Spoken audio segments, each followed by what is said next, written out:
Masya Allah, ini ada pertanyaan yang sudah masuk jamaah. Afwan Ustaz, bagaimana kita sebagai anak untuk berbakti kepada orang tua jika keduanya sudah bercerai? Salah satu dari mereka sudah tidak komunikasi lagi. Ana tinggal dengan ibu Ana, namun hati Ana sudah sakit dari sejak kecil saat ayah Ana menyakiti ibu Ana. Mohon penjelasannya Ustaz. Barakallahu fiik. Subhanallah jemaah. Ya, yang pertama, ketahuilah kita ini pendosa. Allah Azza wa Jalla menetapkan manusia itu sebagai pelaku dosa. Kullu bani Adam khata'.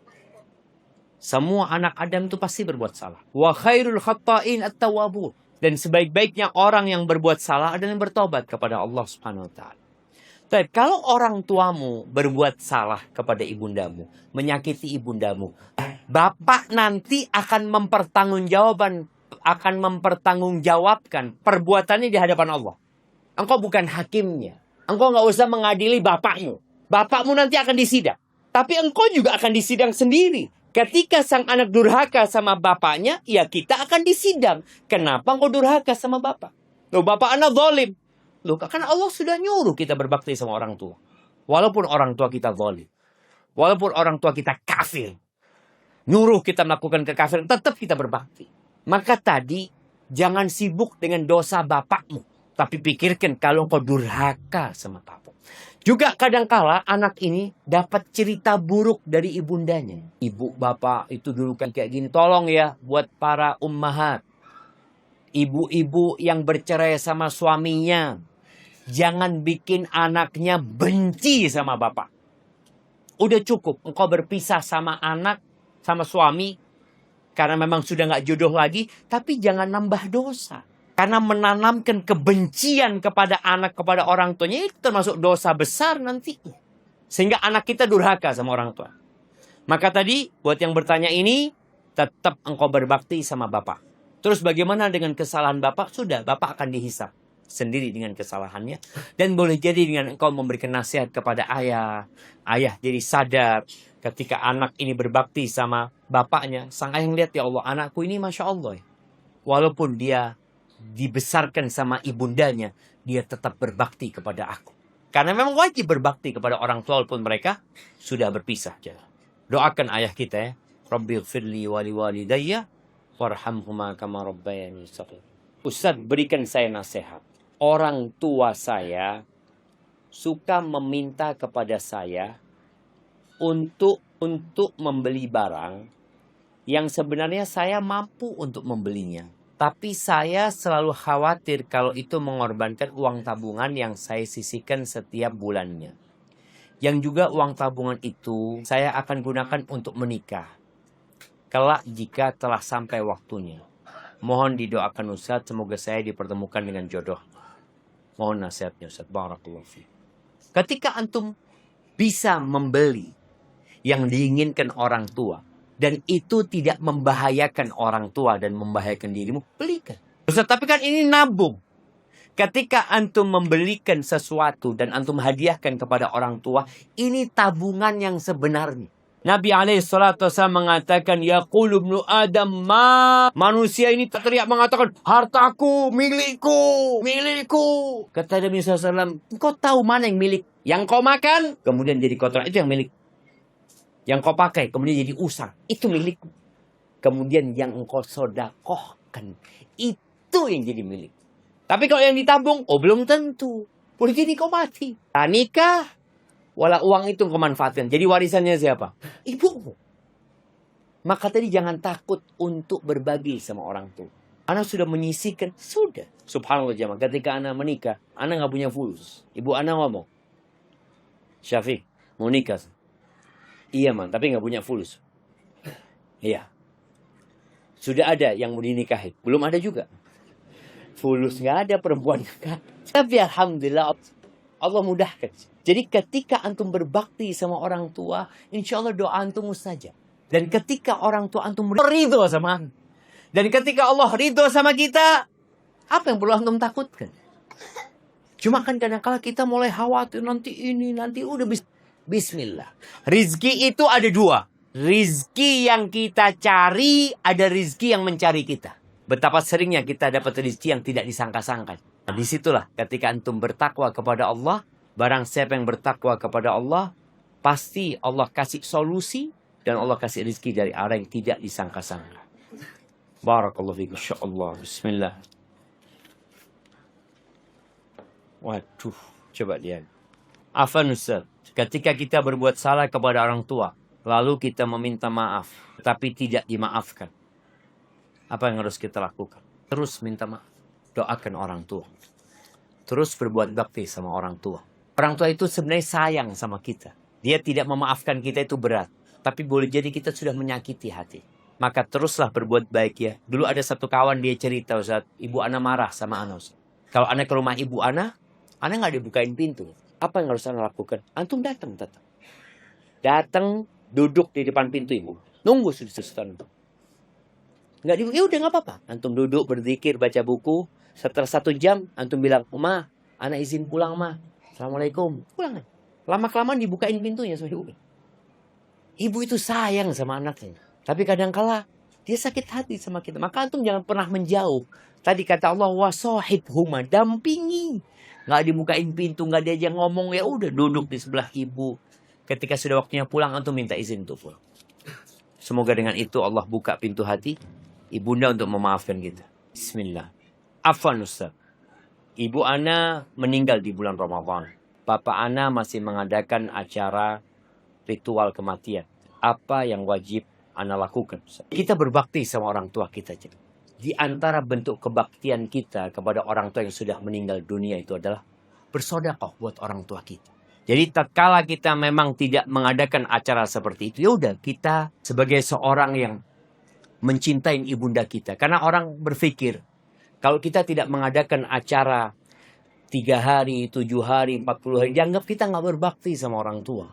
Maka tunjukkan kebaktian yang diajarkan Nabi alaihi salatu wassalam. Antum sedekah punya harta, belikan karpet buat masjid, buat ibunda. Sampai ada sebagian salafus saleh itu yang selalu bersedekah buat orang tua. Berbuat baik kepada orang-orang yang cintai orang tua. Antum datang kepada orang-orang yang cintai ibu antum. Antum punya rezeki, kasih mereka, berbagi dengan mereka. Karena kita perlu tahu bahwasanya kalau orang tua meninggal dunia, bukan berarti kita berhenti berbakti sama orang tua. Tapi di masyarakat kadang-kadang berpikir, ya kita kalau nggak mengadakan acara ritual itu kita nggak berbakti. Enggak. Maka teruslah berbakti sama orang tua kita.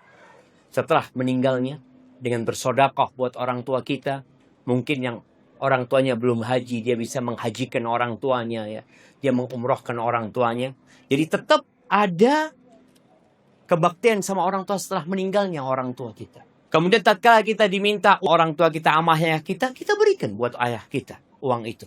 Kita berikan kepada orang tua kita, kepada ayah kita. Semoga dengan uang itu bisa digunakan untuk hal-hal yang diperintahkan oleh Allah dan Rasul. Bagaimana jika kita memberi kepada orang tua untuk membelikan rumah dengan cara berhutang, mengingat orang tua belum punya rumah? Boleh kita berhutang untuk membelikan rumah buat orang tua kita, tapi utangnya tidak riba. Yang pertama. Yang kedua, dan antum punya kemampuan untuk melunasi. Karena jangan sampai kita berbakti sama orang tua, tapi kita berdosa sama Allah Subhanahu wa Ta'ala. Ana ingat dulu di Jember itu ada seorang anak yang berbakti sekali sama orang tuanya. Dia nggak bangun rumah sampai dia bangunkan rumah buat orang tuanya. Dia ngontrak. Dia punya rezeki, dia bangunkan orang tuanya. Masya Allah. Allah buka pintu rezekinya dia. Maka tadi ketika orang tua belum punya rumah dan antum ingin berbagi, silahkan. Orang tua yang didulukan. Di sini para istri kadangkala mengeluh. Karena melihat suaminya, ibu lagi, bapak lagi. Jangan takut. Yang diberikan itu tidak akan hilang. Dan Allah akan kasih ganti yang lebih baik. Barakallahu Ustaz. Abang sepupu anak. Punya istri yang hidup hedon. Gaji suami 15 juta.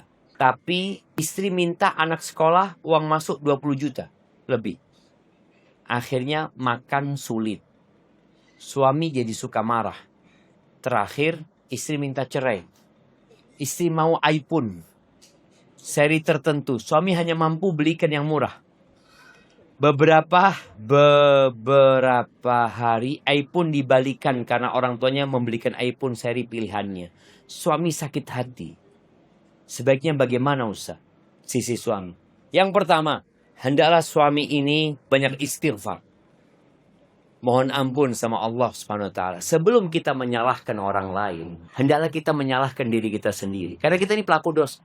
Boleh jadi suami ini memang salah pilih istri. Dari awal. Nabi SAW sudah memberikan arahan. Perempuan itu dinikahin karena kaya, cantik, bangsawan. Dan karena agamanya. Engkau ingin hidup bahagia, pilihlah yang agamanya baik. Boleh jadi ini abang sepupumu ini melupakan agama. Dia lihat cantiknya, dia lihat kayanya. Akhirnya seperti ini jadinya. Maka nasihat pertama, hendaklah dia bertobat, beristighfar, mohon ampun kepada Allah Azza. Yang kedua, suami itu pemimpin. Maka dia wajib mendidik istrinya. Ajak istri, jangan cuma diajak ke mall istrinya. Ajak ke rumah Allah. Jamaah rahimakumullah. Tugas terbesar suami itu menyelamatkan istrinya dari api neraka. Kalau makan, dia bisa makan sebelum nikah. Udah ada rizkinya dia. Bahkan tadi dia mau iPhone, orang tuanya bisa belikan iPhone. Maka udah bismillah. Antum ajak istri antum untuk datang kajian, mendengarkan ilmu. Ya. Sekali-kali lah, sebulan sekali. Atau 2 pekan sekali. Semoga dengan seperti itu, dia jadi ngerti tentang hakikat kehidupan ini. Ajak istrinya ke kuburan.